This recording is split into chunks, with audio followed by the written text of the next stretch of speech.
Hi, hello and good morning. Nakikinig, nagmamalasakit, nagseserbisyo, Niña Corpus. Good morning! Good morning. At syempre po, Mix Bustos. Hi, hello and good morning. Mga kapamilya at mga kaserbisyo. Akalain mo yun? Napakabilis po talaga ng panahon. Tinitingnan ko ang petsa. July 31, 2026. It is a Friday. Huling araw na po ng Hulyo.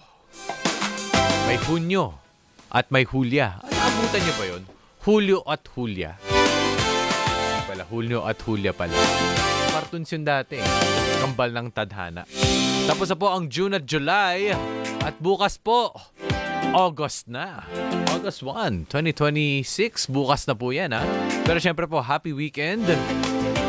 Hi, hello, and good morning mga kapamilya at mga kaserbisyo. Mix Bustos po.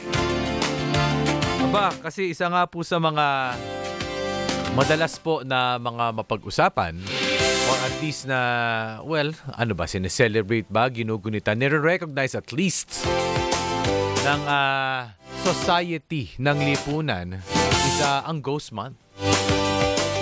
Ang Ghost Month po, usually pag Ghost Month, dyan po talaga tigil aktibidades. Ano nga ba talaga ibig sabihin ng Ghost Month? Baka mamaya sabihin natin, Ghost Month. Pagpatak ng August, Ghost Month na. Pero meron po yung sinusundan na kalendaryo.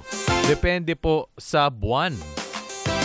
Well, ito naman po, no, August 13 to September 11, 2026.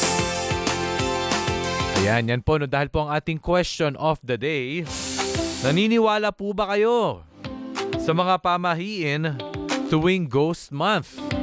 And at the same time, ano po ang inyong mga pamahiin tuwing Ghost Month? I-share mo na po yan, 0919-278-3000. Mag-comment po kayo sa ating Facebook at YouTube, DZMM Radio Patrol sa Istrenta, at DZMM Teleradio sa YouTube naman po yan. Siyempre po, Viber number 0919-278-3000. So yun po, no, magsisimula po ng August 13 to September 11, sinasabi nga po ng pagdating ng Ghost Month. Kumbaga restricted na nga po ang activities. Kumbaga hindi po nagbubukas ng mga negosyo, hindi gumagawa ng mga bago, 'di ba? Kasi meron po nga kasabihan na baka hindi po magandang pangitain 'yan. Pag Ghost Month, Ate Nina, 'di ba? Oh, actually yes, may ganyan. Pero ako minsan sa business, for example, kung sasali ba ako ng, kunyari, ng mga bazaar, ng mga tiyangge, or pop-ups, iniisip ko, sasali ba ako o hindi? Pero alam mo ba, nung isang beses sumali ako, wala lang, kahit Ghost Month. Tapos yun yung isa sa pinakamaganda yung aming sales. Sales? So, para sa akin, wala namang humasama Kasi na sundin tama. ang Ghost Month or kung meron bang do's and don'ts, ano. Pero wag natin siguro i-revolve yung buhay natin or yung, di ba, na bawat galaw mo nakadepende dahil Ghost Month. Correct. Kasi Ate Nina, no, pag sinabi mo nga sa mga micro and small entrepreneurs, pop-ups ang buhay niyan Sa mga weekend bazaars, sa mga events, August 13, di ba? O hanggang Meron September 11. kaya ako ngayon na kasama, pasok sa Ghost Month kaya. Tatlong weekend yan Alam ka man, hindi ka magnegosyo ng tatlong weekend, di ba? August 13 to September 10 raw yung peak day. Peak day. Aabot pa pala siya ng September, partner. 11. Sinasabi ko nga, parang sa akin talaga depende na rin yan sa sa'yo. Bilang isang, for example, negosyante. Mm-hmm. Kasi sa akin nga, sinasabi ko sa'yo, kahit Ghost Month noon, naka-record kami ng kumbaga mataas na sales kahit Ghost Month pa yon. O kung di man na negosyante, major life change. Ano ba mga major life change? Magjojowa ka ba ng doing Ghost Month? Kakasal ka ba ng Ghost Month? Kakasal ka ba? Baka maraming umiiwas noon. Yun pwede. Kasi parang pwede mo namang ipaliban muna yung mga kasal. Tama, oo. At iba namang, di namang marami namang araw, di ba? Iiwas mo lang. Oo, iiwas mo lang. Or, kung ikaw ba yung lalaki, ikaw ba magpo-propose sa iyong, girlfriend? Na, can you be my girlfriend? O kaya, will you marry me? Pag sigurado ka na naman eh. Ghost month or what, di ba? Oo, totoo Eh, yan. alam mo na kung ano sasagutin ng Tama, jowa mo, oo. di ba? Hindi na yan na kung dahil sa ghost month, eh baka siya ay nag-iba ang ihip ng ahing ng Oo, hangin. ng hangin. Oo nga. At nagising at sinabing, no. Nay, Ay. hindi naman. Pagkatapos ng 10 taon yung pagsasama, yung mga ganun Oo nga. Oo, tapos mamaya, pagkatapos pala. yung susunod nilang relasyon, partner, ang bilis, pinakasalan na. May mga ganun. May mga ganun. Marami akong kilalang ganun, actually. Marami rin ako kilalang ganun. Mahabang relasyon, tapos nung naghiwalay, kinasal bigla doon sa bago. Hindi May kasi ganun. ano rin yun eh, of age din yun eh. 'Di ba sabihin I guess natin, yung maturity mo rin. matagal oo. silang naging mag-boyfriend Pero girlfriend. nung- Sabihin natin yung 20s to pala. 30s. 20 to 30 years old lang. Tapos Oo. nag-break. Tapos mga sabihin natin 33, nakakilala ng bagong boyfriend o girlfriend. Tapos yun na pala yun. Kasi mature ka na. Oh, Year mature of ka na. age. Timing rin talaga, partner. Oo. Or Oo. ano rin, circumstance. 'Di ba na ikaw na yung tao sa buhay ko ngayon at this age na wala naman ng choice Wala kundi nang- magtumpik-tumpik pa. Wala nang balakid. Or nandun ka sa estado ng buhay mo na, mas matanda ka na. Oo. Kumbaga mas established ka na. Oo. Kumbaga nagawa mo na yung gusto mong gawin. Kasi usually pag bata ka pa, hindi ka sure eh. Hindi ko alam Oo nga. kung na tayo pwede ikasal. Kasi ang dami ko pang gustong gawin. Oo. Ganyan, ganito. Diba? Pwede na lang kung ikaw yung may mga, would I say rare? Ewan ko, like kunyari yung brother ko, partner. High school sweetheart. He married his high school sweetheart. Wow. And Marami rin and ganun. until now, they are together and I'm so happy for them. Talagang going strong yung dalawa na yon, si Daphne and si Nick Corpus. College ba? Ang college ba counted? College? Sweetheart? Under college. High school lang sinasabi ko. Oh, hindi, pero pag High school sa ibang sila. ehemplo, college sweethearts, ano ba, counted ba? Ikaw ba? Counted. College ka? College ba ikaw? Syempre, Oo, ang tagal. So, 19 ilang years old kayo? kami. Ha? Oo. Wait a muna. So, ilang years kayo bago? Kinasal 9 years. Wow. Well, kasi syempre nga nag-prepare pa sa buhay. Of course. Oo, talagang oo. Hindi kayo nag-break doon sa mga period meron na yun? kami mga ibang mga rocky moments, pero Yeah. kasama naman sa relasyon yun. Pero hindi ako pumayag. Dapat maging tayo forever. Wow, Oo, iba diba? naman talaga magmahal tong si partner. Talagang swerte naman ni Mishi. Ka-college mo yun eh, syempre. Ah? Ka-college mo si Mishi eh, syempre. Mascom. Pero graduate na ako nung kayo. Hindi ko na naabutan si Mishi. Oo, pero Si Mishi Bustos. Pero same kayo, Napakagandang CMC. si Mishi. CMC. Oo, pero graduate Mascom na ka, ako diba? nung kayo. Oo, Mascom ka. Iba Oo, na ang tama. tawag ngayon, College of Media and Something. Tama. Oo, sa mga Gen Z And ngayon. something, pasensya na ha. College But, of Media Studies. Broadcast and Media Arts. Basta.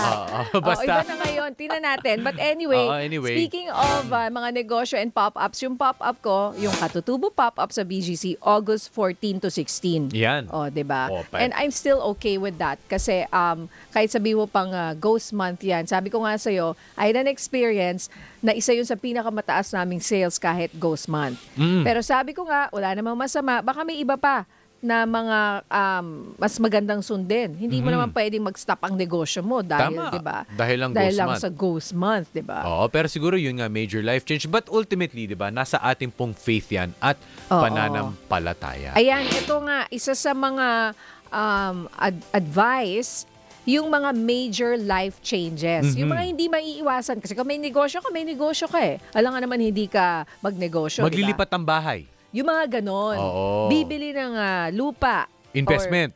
Oo, bibili ng bahay. Ayan. Or major surgeries daw. Well, depende kung kaya mo i-schedule. Oo. 'Di ba? May mga surgeries Na na emergency. emergency partner. Oo nga. Mga ganon. Meron pa dito, refraining from swimming in deep water.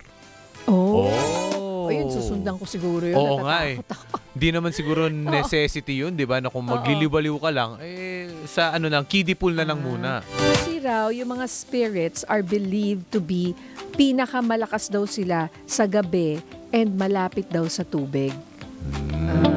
Yun ang sabi. Yun ang sabi. Sa research natin. Oo. Pagdating ng ghost month. At eto pa, Oo. wag daw magsampay ng labada sa gabi. Bakit kaya? Nakakatawa naman to or nakakatuwa. Mm-mm. Kaya sure raw yung mga spirito ay baka raw Pumunta sa isukat damit. ito. At dalhin daw sa loob ng bahay mo. Edi okay. Hindi, baka raw isuot nila or something. Minsan kasi ginagawa ko yun para yung, minsan lang naman kapag summer season, kapag alam mong hindi uulan, para matayo agad. Di ba? Oo, Sabihin natin, maabutan kinabukasan. talaga sa gabi. Di ba? Oo. Papalipasin mo ng gabi. Oo. Para sa dryer, hindi na malakas kumain ng Isipin mo na lang, amoy mo enerhiya. baka may ano dito, may ghost vibe. Merong amoy multo, may ganun ba? Naka. Sorry umaga. Wala. Oo. Hindi naman nakakatakot. But may mababait naman na spirits, ha? Oh, hindi naman lahat, ano. Tama. Pero bukod dyan, Ate Nins, no? Kasi syempre ngayong Friday, syempre po, Okay. ang ating pong panata, di ba? Ang ating promise sa ating mga kapamilya at mga kaserbisyo, tuwing Friday po tayo mamimigay Oh, yes. ng wheelchair at charity timba. Dahil mamaya po, makakausap po natin ang isa po nating beneficiary ng nabigyan po ng wheelchair. Siya po si 62 years old na si Tatay Enol mula po sa Barangay Bagong Silang dyan po sa Caloocan City. Siya po ang third winner ng ating wheelchair at charity timba mula po sa PCSO. Yan si Tatay Eliseo ay bulag. So, talagang kailangan niya rin. Yan, imagine all this time ay wala siyang wheelchair. Mhm. Kaya malaking ginhawa po ito para sa kanilang Oo. pamilya. Well, kasi nga po, no, napaka-common po nung ating mga nabibigang beneficiaries, na-diagnose po siya ng diabetes. Diabetes ulit. Nang 35 years old pa lang siya, 2017, nagkasugat na po siya sa paa. And yun nga po yung ating pinag-uusapan sa show na kapag diabetes pong usapan, complications, pwede ka nga pong mabulag, di ba? Pwede kang untreat- mabulag, Oo. pwede kang Maputulan ng paa. maputulan ng paa, pwede kang maatake sa puso, stroke, lahat yan konektado kapag meron kang diabetes. Yes. Kaya sa susunod po, pag-usapan namin ng diabetes kasi talagang maraming mga Pinoy ang affected dito at sa mga mahal sa buhay nila. At syempre po, patuloy po ang pamamahagi ng wheelchair at charity timba ng programa nagseserbisyo Niña Corpus at Mix Bustos. Para po makasali, mag-email lang po sa nagseserbisyo.dzmm630@gmail.com. Sagutin po ang tanong, sa paanong paraan makatutulong sa inyo ang wheelchair? Ilagay ang inyong buong pangalan, edad, address, contact number, at mga kinakailangang larawan o patunay. Abangan ang mga mapipiling beneficiaries at ang turnover ng tulong po tuwing Biyernes. Every Friday like today. Yes, okay. So kahapon po medyo chinika lang po namin na kasama po namin dapat today si Asik Marcos Yun nga Lacanilaw. oo nga Opo, kumbaga actually personally po namin, binabati po namin ng LTO tsaka si Asik Marcos. Meron lang po silang talagang mahalagang kailangan puntahan ngayon. Kung di ako nagkakamali, out of Manila. So Yes. they will be back po dito po sa show para po sagutin po ang inyong mga concerns tungkol po sa LTO. Oo. So, pasensya na po. I-reschedule na lang po namin yung ating one-on-one interview kasama po si Asek Marcos Lacanilaw ng LTO. At yung mga questions nyo nga po, I'm sure marami kayong mga driver's license, ORCR, plates, plaka, di ba? Mga ganyan. Mga huli. Mga huli. Huli. In fairness, Oo. tinignan daw nung aking driver, yung aming lahat daw nung aming sasakyan, Oo. ay wala daw. Wala. Dun sa huli ka. Nice one, Mark. Na, di ba? Oo. Sabi ko, talaga, tinignan daw niya lahat kung meron kami huli. In fairness to us, kami po ay law-abiding drivers. Siya kasi nagda-drive Kasi kung Kaya- mag-seatbelt ka, 500 pesos yan. Oo. Di ba 500 pesos? Pag Yes. ikaw ay nakuhanan ng picture at ibibigay sa'yo. Dapat talaga, sabi nga ni GM Torre, di ba? Yung mga atis dyan po sa Aurora, Cubao, kaya po nagfi-flicker po yung mga lights dyan. Hindi yan flashlight. Nadetect ka na nung AI camera. So Oo. kitang-kita ka doon. Kung di ka naka-seatbelt, makikita ka na. That's part of the NCAP. Oo. Non-contact apprehension. Apprehension. Oo. Na ginagawa na sa ibang bansa, partner. Kaya hindi na parang kumbaga yung huhulihin ka ng polis, isa-stop ka, magkakos ka ng traffic, pumunta ka sa gilid, para dire-diretso ang flow ng traffic. Actually, di ba nga po, bago po tayo mag-up sa, at least po, sa mga kababayan natin sa USA, matagal na pong gawain yan. Papadala na lang sa'yo via mail. Oo. At wala yung kang huli choice. mo, wala ka na magagawa. Magbayad kang Babayad ka. $500. Ganyan, Ayan di ba? yan. Mataki ang fine Katulad nga, dapat nga lakihan yung fine para Sa seatbelt? matuto yung mga, yung seatbelt medyo, Oo nga eh. oo. Cute lang. Hindi, iba mas mataas, may 5,000, may 10,000, depende sa iyong, Anti-distracted driving, malaki yan. oo, malaki. Malaki yan. Yung mga oo. nagsi-cellphone, Yes. Mas malaki. 1,000, 2,000, 5,000 kung di ako Oo. nagkaka... Or I think 5,000. I-double check natin, no? Pero malaki. Hindi siya biro ang multa. Oo. Kaya talagang dapat or else hindi kayo makakakuha ng bagong lisensya pag kukuha na kayo o yung mga plaka ninyo or whatever, di ba? Kasi pero kaso yung balita natin yung ibang mga PUV drivers, di ba? 10 years, di ba yung kanilang license? Hindi naman sila minsan may-ari ng sasakyan. Yung operator. Oo, kaya kahit 10 years, hindi naman niya kailangan mag-renew. So, ang ano yung operator? Oo nga eh. May-ari ng sasakyan kung meron man silang violation. Ayan. Okay. Okay, Asek baka nasa daan po Asek kayo. Binabati po Marcos. namin po kayo at ang inyo pong team. We'll see you next time dito po sa DCMM. Time check po ang oras, 11:17 ng umaga.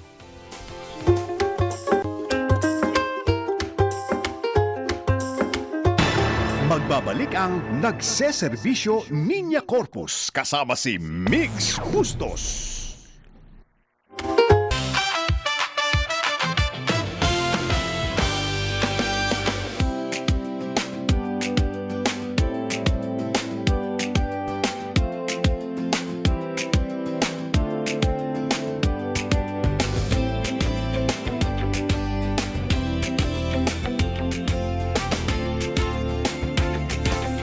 Patuloy po ang programang nagseserbisyo Niña Corpus at Migs Bustos ng DZMM. Katuwang po ang Philippine Charity Sweepstakes Office o PCSO sa pamimigay po namin ng wheelchair sa mga nangangailangan. At sabi nga namin kanina ni partner Migs, ngayong linggo naman, ngayong Biyernes, isa na namang kababayan po natin ang nabigyan ng wheelchair at charity timba. Panoorin at pakinggan po natin ito. Halos isang dekada nang hindi nakakalakad si Eliseo Dagumampan Baranyao Jr., 62 taong gulang. Bulag si Tatay Eliseo, naoperahan ang kanyang kaliwang mata at sumailalim sa cornea transplant pero hindi naging matagumpay. Actually, nauna ito yung mata ko kaysa sa amputee ko. Nagkaroon po ako ng cornea transplant dahil may cornea ko may diferensya na. Sabi niya, i-replace na raw. Isang dating security guard si Tatay Eliseo at merong 8 anak. Isa sa kanila ay isa ring PWD. At dahil naputulan ng paa, hirap na siyang maghanap ng pagkakakitaan dahil sa kanyang kalagayan. Kasi wala kang malalapitan. Bindo sa tindahan, di ka makautang. Kahit 1 kilong bigas. So doon ko na-realize na ang hirap ng buhay. Pag wala kang trabaho, walang magtitiwala sa'yo. Ilan naman sa kanyang mga anak ang nagpapadala ng sustento sa kanya at asawa na isa namang on-call labandera at taga-plansya. Ano pang siya, ma'am, naglalaba, nagpa-plansya po siya. Sa ngayon may pasok po siya. Bali, siya, ma'am, on-call lang. Twice a week lang po siya may pasok, ma'am. Kasi hindi ko naman lahat iaasa sa misis ko. Pagod na siya sa trabaho niya eh. Avid viewer ng DZMM sa Istrenta, si Tatay Eliseo. At dito nga niya napanood na namamahagi ng wheelchair sa programang nagseserbisyo, Niña Corpus at Migs Bustos, katuwang ang PCSO. At dahil dito, agad siyang nagpadala ng mensahe at maswerteng napili. So tumunog yung cellphone ko kasi hindi ko alam kasi walang name. So hindi naman ako tulog kasi nanonood nga ako kay Tony Velasquez eh. So pinahinaan ko yung TV, yun nga nadinig ko yung may taga-DCMM daw.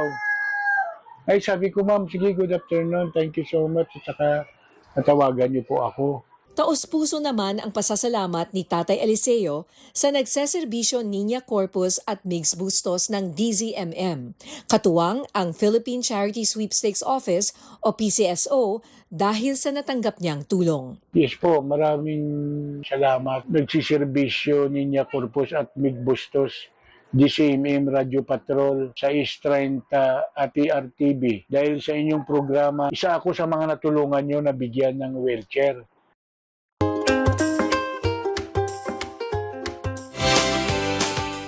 Okay, so ayan po ang ating maswerteng nakatanggap ng wheelchair at charity timba. Siya po nga siya Tatay Eliseo or Tatay Enol. 62 years old, mula po Bagong Silang, Caloocan City. So alam mo ba, may 8 anak yan si Tatay Enol, partner Migs. At ang isa sa kanya mga anak ay PWD din. Oo. So, meron din siyang... Kapansanan? Yes, oo. So, kaya talagang yung pamilya, kailangan talaga nila lahat ng tulong na kung pwede ay maibigay dahil nga sa hirap ng buhay, no? So, malaking ginhawa nga po itong wheelchair para po kay Tatay Enol. Ayan. So, sabi nga natin kanina, isang mata niya ay nabulag lang, isang mata lang pala. Isa lang. Oo. Okay, so siya po ay dating security guard at yung kanyang asawa ay labandera na on-call. Oo. At yung isa nilang anak na PWD ay meron daw meningitis. Oo, ayan. So at ngayon po, ang kanyang pinagkakakitaan ay nakakakuha siya ngayon ng support mula po sa kanyang mga anak. Kasi 8, yung iba nagtatrabaho na naman, buti naman, at natutulungan naman siya partner. Yun nga, sa 8 anak, meron po siyang isang anak na katawang sa pagbabayad ng bills, pagbabayad ng siguro sa tubig, nakakaraos po sa pang-araw-araw dahil po sa anak at sa kita ng misis na nag-on call po sa paglalabada. Madalas na walang wheelchair sa kanilang barangay o kung meron man po sira-sira pa, nakatatanggap po ng allowance para po sa maintenance mula sa barangay pero hindi pa rin po ito sapat. So every 3 months, nakakapag-check up every 3 months, pumipila po sa mga ganap ng gobyerno at NGO. Ayan. So, once again, yung kanyang rason nga, partner, no, kung ba't siya nagkaroon ng diabetic foot, kung ba't siya naputulan ng isang paa, no? Isang paa, yung nakita ko sa video, ay dahil nga po sa sakit niyang diabetes o diabetes. Noong ang bata pa niya magka-diabetes, 35 years old, partner. Oo, so, so ibig sabihin po kahit bata kayo, kung talagang either nasa dugo nyo, na mamana, yung lifestyle rin po talaga. Tama. Oo. Talagang lahat po nung nabibigyan namin ni Partner Mix ng wheelchair ngayon, no, katuwa nga po yung PCSO, ay consistently so far ang rason kung bakit sila hindi makalakad o ba't naputulan ng paa or 2 paa ay dahil sa diabetes. Yun na nga kasi yun nga rin, no, ang, kasi lifestyle at yung access din sa pagkain. Kung di ako nagkakamali, pag may diabetes ka, konting intake mo lang ng mataas sa sugar, magsaspike siya agad, di ba? Tapos, karaniwan po dyan, sabihin natin yung mga soft drinks. Di ba? Yung mga pagkain na matataas sa sugar. And at the same time, kung hindi po siya naagapan ng gamot, madalas nga po, walang panggamot di mag-a-advance po, magpo-progress po talaga ang kanilang kondisyon. So kahit ayaw naman o kahit pinipigilan, o sabihin natin merong konting restriction sa pagkain, pero at the same time, saan di kukuha ng pagkain, ng pangkain? Diba? So yan po yung kumbaga cycle na dito po siya nauuwi sa mga ganitong klaseng komplikasyon. At marami po sa ating mga kababayan, kumbaga parang ito na po yung, ito na yung dito papunta diba? Lalo na kung talagang walang means. Oo. At yun nga, partner, ang mahirap rin sa diabetes ay pwede po siyang hindi na-diagnose. At maaring meron kayo nito at hindi nyo alam.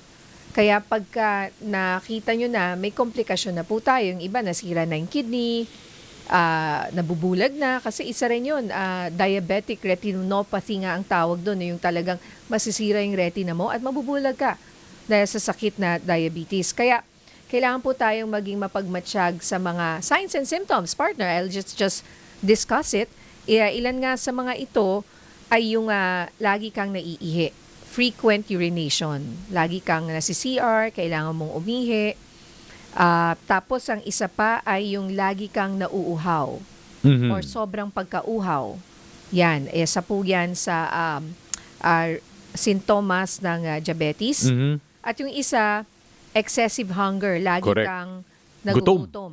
Oo, or sobrang pagkagutom. Oo. Meron din, Ate Nins, yung unexplained weight loss. Yung bigla na lang babagsak yung timbang mo. O kaya at the same time, yung mabilis kang mapagod. Easily fatigued. At ito na nga, no, blurred vision. Yun. Yun nga. Oo. Pwede po yan na maging, pwede ka mabulag dahil sa sakit na diabetes. Mhm. Ayan. Tapos, lagi rin sinasabi ng mga doktor natin, yung mga sugat na hindi agad-agad gumagaling. Mhm. Yung mga slow healing na mga sugat po, hindi agad gumagaling. Yan, pansinin niyo po yan kung meron po kayong ganyang napapansin sa inyong katawan. Tsaka yun daw mga medyo may feeling na nararamdaman ng tingling, yung parang meron kang Neuropathy.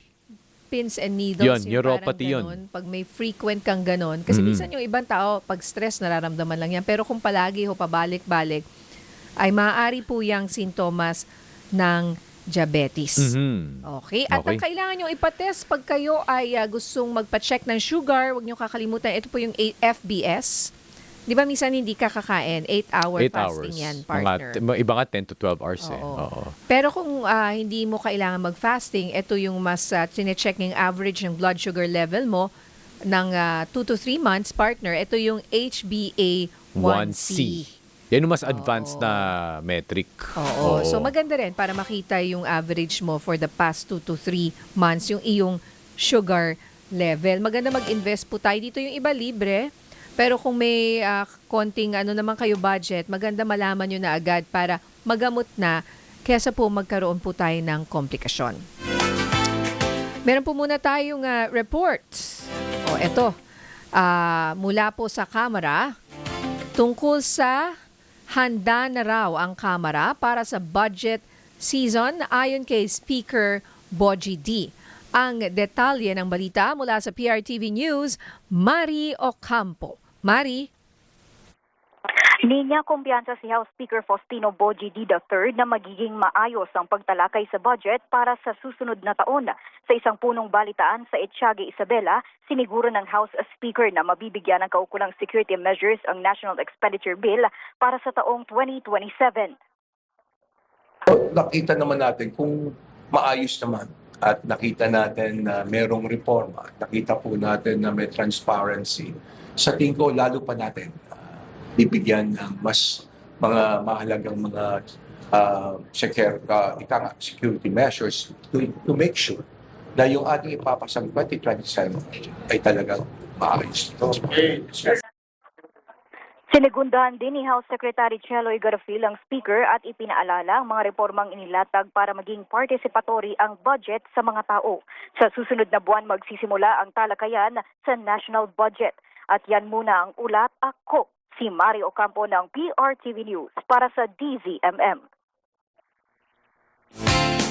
Maraming salamat, Mari Ocampo. Mamaya po makakasama po natin ang Feng Shui expert para pag-usapan ang do's and don'ts sa paparating na Ghost Month ng August. Si Michael De Mesa po sa aming pagbabalik. Ang oras natin, 11:32 ng umaga. Magbabalik ang nagseserbisyo Ninya Corpus sa DZMM Radio Patrol 630. Nagseserbisyo Ninya Corpus at Migs Bustos sa DZMM.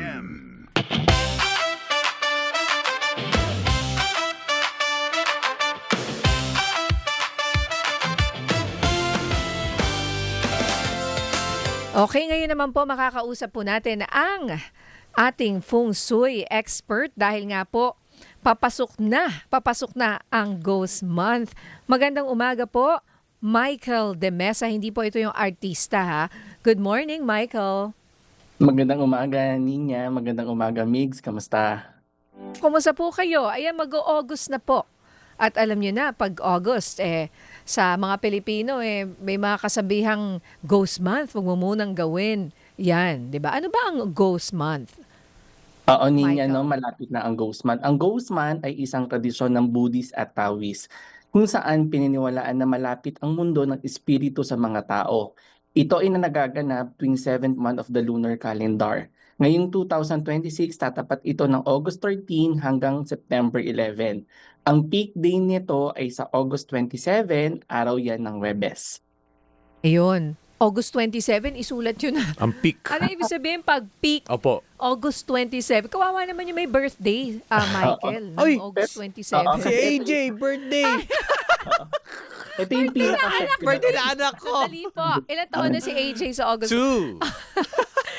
Michael, paano ba yan? Pag Okay lang ba yun? Oo. For me, ang birthday o nagpag-celebrate ng birthday o kaarawan, hindi malas yun eh. Natapat lang na Ghost Month ang August 13 hanggang September 11. Taon-taon nagbabago to, Ninya, tsaka Migs.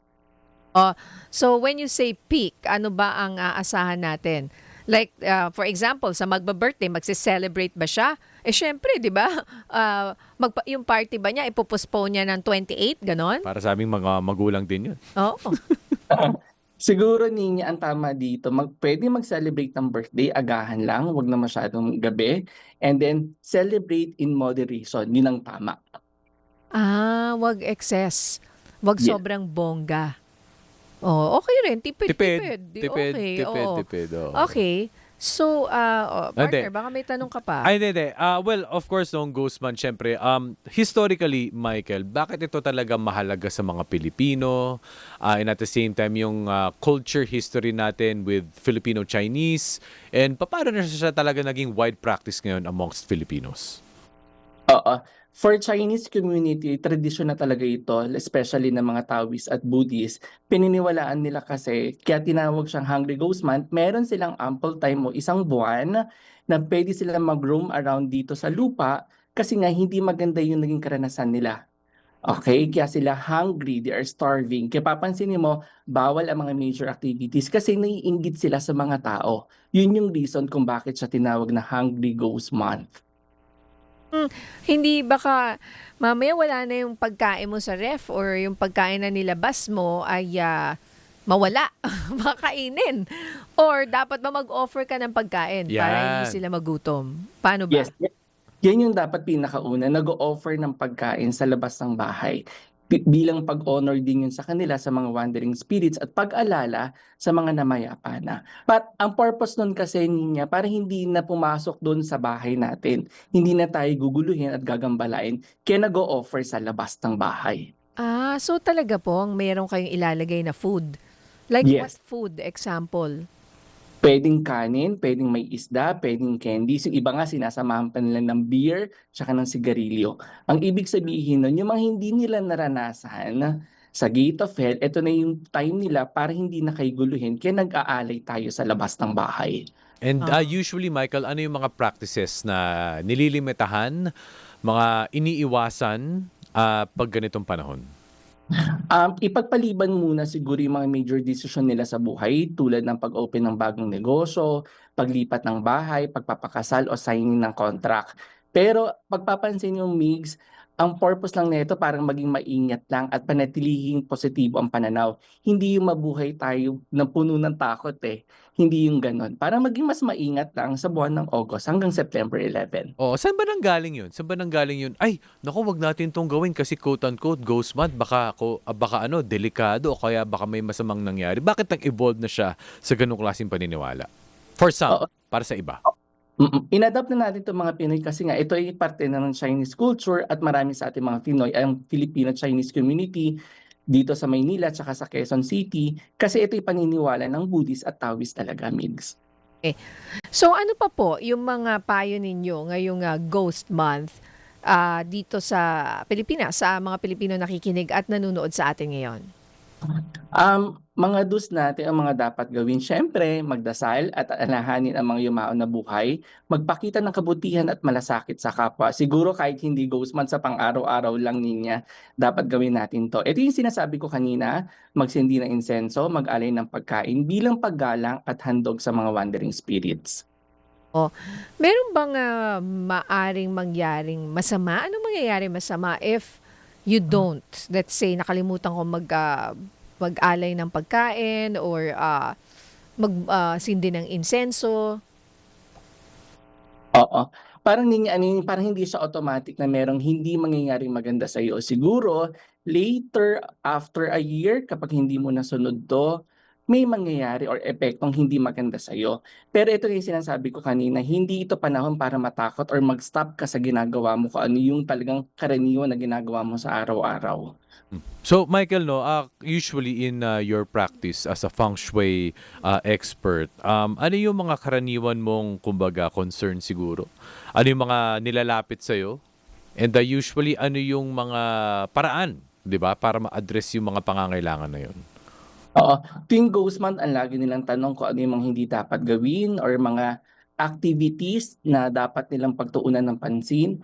Pero ang laging tinatanong dito yung when it comes to celebration ng birthday, pagpapakasal, pag-sign ng contract, pagbili ng properties, ito yung tinatawag namin as a feng shui practitioner, nagkakaroon kami ng date selection. Kasi hindi pwedeng huminto tayo ng isang buwan at magstay tayo sa bahay. Siguro ang tamang tawag dito, right timing kung kailan mo execute yung major activities mo sa buhay. Paano naman yung mga nagnenegosyo? Di ba? Hindi naman natutulog eh. Dapat 24/7 kang nagnenegosyo. Ano rin yung mga common na siguro watch outs lang yung mga dapat tingnan. Pero at the same time, dapat tuloy pa rin ang buhay.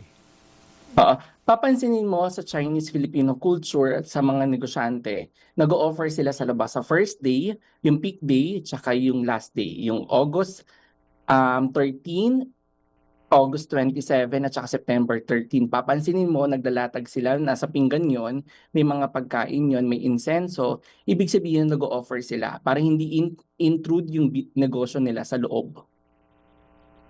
Ano mga misconception, Michael, tungkol dito? Sa Oo, ghost month? marami Sa tayong pagpapractice ng ghost month. Oo. Maraming tabus ako nababasa na ganyan na kunyari pagsasampay ng gabi, paglalakad ng gabi, so pagsusuot ng itim, dapat pastel color lang ang suotin, marami. Pero pagpapansinin mo, Migs, parang ang purpose lang naman talaga nito to remind us na mas maging maingat kasi sinasabi nila ang 7th lunar calendar, mataas ang negative energies, mataas ang aksidente at insidente. Pero ang purpose talaga for me as a practical, para guidance lang ito, mamuhay tayo ng walang takot dapat. Yun nga, no? Oo, Kasi may mga nagre-react rin dito eh.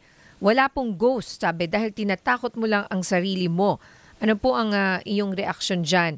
Yan po ay mula sa ating avid viewer actually na si Estrella Garcia. Hello, tita. Oo. Maganda yung comment niya na meron tayong hindi nakikita at merong iba nakikita. Siguro, igalang natin yung paniniwala ng bawat isa. Kung naniniwala ka, sundin mo yung tradisyon ng may pag-unawa, hindi lang dahil takot ka kaya ka sumusunod. Kung hindi ka na maniniwala, so respeto pa rin ang mahalaga. At the end of the day, ang pagiging mabuti, maingat at mapagbigay ay makakatulong sa lahat, anuman ang paniniwala ng bawat isa. Opo. Si Dennis Alejandre, sabi niya tuwing August daw, nakaugalian na po namin na maglagay ng walis tingting sa likod ng pinto para daw po yun sa mga wanted at bisita. Bakit yung walis tingting? Parang winawalis mo siya palabas, ganon? Siguro ninyo ano na yun, no? Parang pamahiin sa ating mga Pinoy sabi-sabi. Very common nakikita ko sa Pinoy kapag August or Ghost Month, naglalagay sila ng asin rather than paglalagay ng walis tingting sa likod ng pintuan. Okay. Kasi, teka, yung asin, so maglalagay. Parang ano yun parang talagang sa pamahiin yun, nilalagyan nga nila. Sa Pilipino yun, so hindi yun sa Taoist or Buddhist na sinasabi nyo na history talaga ng Ghost Month. So, ito ay Pilipino na ang nag-imbento, yung paglalagay ng walis tingting at asin sa likod ng pinto. Oo, Ninya. Tama. Yun So, na. yung iba naglalagay talaga ng asin, yung iba naglalagay ng bawang. But for me, practical yun, maglagay ka ng asin. Kasi it's a earth mineral po yun. So, sa feng shui practice, it tried to deflect the negative energy sa bahay. Kaya pala nauso yung pink salt. Ano ba yung parang lamp? Yung ba yun? The Himalayan Binibigay pink sa salt. akin nun Yes. yung para siyang pink salt, tapos parang rock, tapos para siyang lamp. Ginawa? Lamp. Oo. Yun ba yun, pang-alis ng negative energy? Oo. Sa kwarto yun nilalagay usually niya, the Opo. Himalayan salt lamp. So, Oo. tinatry niyang i-absorb yung negative energy dun sa kwarto mo. Ayun, Yun pala Himalayan salt. yun. Oo. Sarap din yun. Oo, masarap rin yun sa pagkain. Sa pagkain. O binabati ko lang, no, shoutout lang sa ating mga kapamilya. Siyempre, ating cameraman na si Noel Napone. Nakikinig ang kanyang asawa na si Mary Grace Napone at si Mary Joy Miliamina dahil very interested nga sila, no, sa topic na ito na Ghost Month. May tanong din dito, Ate Nins. Tanong ni Rel, safe May- bang? Meron siyang balak. Oo, may balak. Magpa-makeover. Yan. Safe daw ba? Oo, tama. Ano po ang mga ibang beauty tips? O syempre, baka may beauty tips Oo nga. ngayong Ghost Month. Michael? Siguro walang beauty tips. Siguro yung pagsusuot lang ng light color or pastel color. Siguro it-trends sa fashion na po yun. Pero when it comes to beauty tips, wala po akong alam at hindi po ako expert sa niya. Hindi, baka may mga balak nila magpa-haircut, magpa-makeover. Do you discourage it muna? Wag muna ngayong August at baka maging mali, di ba? Magkamali. At pagsisihan mo ang iyong makeover. Siguro meron pa tayong ample time. Kunyari gusto mo magpa-haircut from August 1 bukas hanggang August 12, pwede mo na siyang gawin para yung August 13 ready ka na. Wala ka na mga ganun na gawain niya. Light moment lang. Naalala mo ba yung One More Chance, Ate Nins? Yung character ni Bea Alonso. Oh, na yes, si si Basha. Basha. Di ba? Oo. Nagpa-makeover siya doon. Oo. Nung August ba yun? After Hindi, a break. after After a a break-up. I Huwag think- naman sana may mag-break. Ganun naman, partner. Pag may nag-break, ay usually yung lalaki biglang nag-workout, nakasando. Yung babae nakabikini sa beach. Why not? Oh, why not? Celebrate Di yourself. ba nagbago yung buhok doon ni Basha? Di ba? Oo, na Nagpa-short umikse. hair, umikse. Total different look. Oo nga eh. Oo, hindi naman Wala siya na. nakabikini sa beach.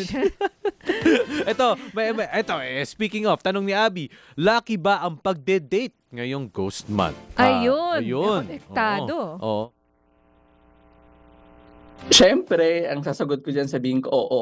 Kasi siyempre, ang pagdi-date o pagkakaroon ng relationship, positive energy to, young energy ito. So, hindi tayo nag-a-accept ng negative energy. But for me, dating, okay lang yan for Ghost Month. Pero kung may i-ghost kang i-date mo, yun, Yun. bawal siguro yun niya. Ayun, exactly. Ito ang tanong ni Irish Remigio. Ngayong Ghost Month ba? Uso pa rin ang ghosters sa pag-ibig? Ano po masasabi nyo Wag dun sa mga naman. nanggo-ghost pagdating sa pag-ibig? Siguro niya, no, pag ganyan na, ugali na to ng tao, wala na tong kinalaman sa Ghost Month. Well, Ay, oo. speaking of ugali ng tao, di ba nagde-depende din sa ugali ng tao ang yung zodiac sign? Connected ba ang zodiac sign, Michael, sa Ghost Month? Walang direktang kinalaman sa feng shui ang astrology at ang Ghost Month. Magkaiba silang konsepto. So ang Ghost Month, ito ay tradisyon o paniniwala ng Taoist at Buddhist, pero ang ugali ng tao, when it terms to feng shui astrology, magkaiba sila. Magkaibang usapin po. So it's totally different. Kasi akala nga nila may connection nito sa astrology, so wala. Wala. Oo, it's like a belief dahil Totoo. sa iyong relihiyon, parang ganon. Yes. Oo, 'di ba? So okay, so respeto lang sa bawat relihiyon. Oo. All right, si si Julius Bangalando, nanonood raw po siya sa atin at watching from Camarin, Uy, North Caloocan Nandun City. siya sa Caloocan nung nakita Oo nga natin. eh. Nagpa-selfie. Hello, Tapos sabi niya, Julius. Sir, ako si Julius, yung laging yung taga-Kamarin. Nagte-text. Oo. Oo. Pa-selfie siya. Oo. Okay, and ito naman, Ito, may tanong Ano ako, ito? no? Meron bang mga practice, Michael, na kapag mga outdoor performance, merong mga iniiwang bakanting mga upuan? May ganun ba? Oo, parang yung pinaka-common practice, ang tawag din the Chinese performing arts, merong getai. Ang ginagawa nila, merong vacant seat sa harapan kasi yun yung kailangang manood yung mga wandering spirits. Kaya paniniwalaan naman, in our modern society, pag manonood daw ng sine, dapat vacant seat din yung harapan kasi manonood din ng sine ang tinatawag nilang ghost. So, paniniwala kumbaga lang parang siya. courtesy or respect. okay. Pagdating sa travel, sa pagbiyahe, Oo, lagi nilang sinasabi bawal mag-travel pero tulad ng sinabi ko hindi pwede tayong mahinto. Siguro ang tama lang dito, be very cautious, maging maingat lang kung magta-travel. Avoid natin yung pag-travel sa gabi, pagpunta ng gubat, pag-swimming sa gabi. Papansin mo lahat, it's all about being very cautious lang ngayong August hanggang September 11. Curious ako, no, syempre, no, pagdating sa, just at least from your observation, pagdating nga sa mga major purchases, investments, sa pagdenegosyo din siguro, may mga kailangan ingatan. Pero sa observation mo ba, Michael, meron bang mga ibang mga industriya na nagbe-benefit during Ghost Month? Siguro ang lagi nagbe-benefit at hindi mawawala dyan pag Ghost Month, especially kung ano yung mga hinahain or hinahanda. Ang food industry, same pa din kasi laging nagpe-purchase kung ano yung mga food na dapat nilang i-offer. Eto may question po dito. Kapag hindi raw niya, for example, pagdating sa business, ay hindi niya sa stop yung, for example, signing of contracts or mga ganun po, no? Meron ho bang mga precaution or mga remedy para ma-minimize daw yung risk pagdating sa negosyo? Ninya, wala tayong antidote para doon. Ang tamang term natin doon, you can consult a feng shui practitioner for date selection, kung kailan sila pwede mag-sign ng contract, kung kailan nila pwede execute yung mga major activities nila sa buhay. Okay. And ito, last na yung sa lighting and space adjustments daw. Are there any mga specific areas raw, yung mga dark corner na areas na kailangan daw sigurong i-brighten or i-re-energize this month or bago pumasok yung Ghost Month? Yes, kasi pag walang movement, it is stagnant energy. So it's considered as yin energy. So dapat bago pumasok ang August 13, by August 12, malinis na yung bahay mo, nakapag-space clearing ka na, space cleaning din, and then nakapagbukas ka ng ilaw, bintana. So lahat po dapat yan, nakapagpalitan din tayo ng bedsheet, kurtina. So lahat po yan dapat nagawa na natin, na-execute natin bago mag-August 13. Bakit po? We try to invite positive energy kasi niya rather than the negative energy. Ayun, yun pala yun. So what are the other negative energies para aware lang po tayo?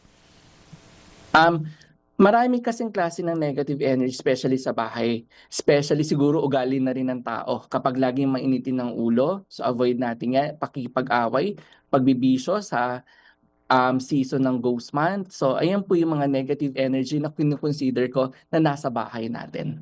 Ayun, ako maraming salamat, Michael de Mesa. Sa huli, meron pa ho kayong mensahe sa lahat ng mga nakikinig at nanonood sa atin tungkol po sa August, Ghost Month?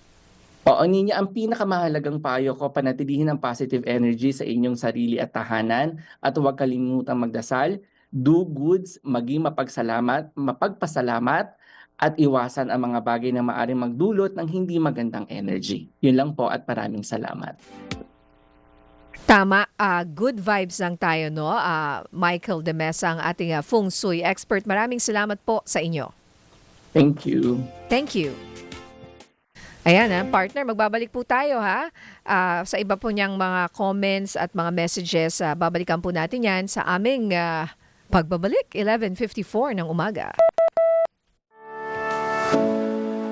Nagseserbisyo Ninya Corpus sa DZMM Radyo Patrol 630. Nagseserbisyo Ninya Corpus kasama si Migs Bustos sa DZMM.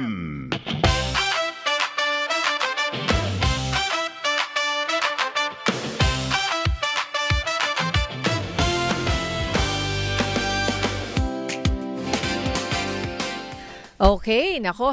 Ang bilis talaga ng oras. Weekend na yung pakiramdam ko, partner. Ayan, binabati natin ang ating Maraming mga greetings. kapamilya. Si Sarah C. Si Sarah C. taga LA to eh. Hello. Watching from LA. Si Tita Nona Damian. Ingat lagi. Ading Nina and Opamigs, enjoy your weekend. Okay, so lagi po siyang nakikinig, nanonood. At syempre, si Julius Bangalando, attendance check, watching from Camarin. Ayan. Eto si Jericho Ferrer. Nanonood rin daw siya. Ito sa YouTube, yung kanyang mensahe. Watching here, hello Nina and Migs.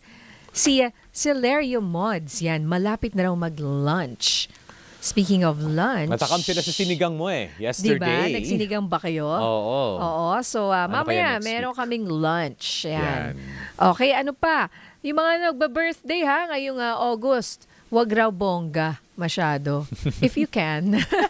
Pero sa hirap rin ang panahon, mas gusto ko simple Tama. lang. Oo nga yung parang eh. kayo lang. Oo, tama. Okay With na yun. some, kumbaga, Family, malapit na friends. kaibigan. Oo. Eh kung Mga may kapamilya. manlilibre, why not? Why not? Muli patuloy po ang pamamahagi ng wheelchair at charity ba ng programang Nagseserbisyo Niña Corpus at Mix Bustos. Para po makasali, mag-email po sa nagseserbisyo.dzmm630@gmail.com at sagutin po ang tanong sa paanong paraan makatutulong sa inyo ang wheelchair. So sa susunod na Biyernes, abangan na naman po ang aming pamimigay ng wheelchair sa maswerte pong mapipili po namin. Kaya patuloy lang po ang inyong pag-email. At syempre, Ano pa? ilagay syempre ang kanilang pangalan, edad, Yes. address, contact number, at mga kinakailangan larawan o patunay. Abangan po ang mga mapipiling benepisyaryo at ang turnover ng tulong tuwing Biyernes. Ayun, patay na tayo. Okay, Okay. weekend na po ang pakiramdam. Hayaan nyo na. Kasi next week, iba na naman. Tuloy-tuloy na naman ang mga politics. Oo nga. Usapang politika. Impeachment, Monday to Yes. Wednesday. Umaga na. Umaga na. Ayan. Okay, susunod po headline ngayon. Kasama si Jeffrey Hernandez at Rica Lazo. Muli ako po si Mix Bustos, nagseserbisyo. Ito po si Niña Corpus, nagseserbisyo. Bye!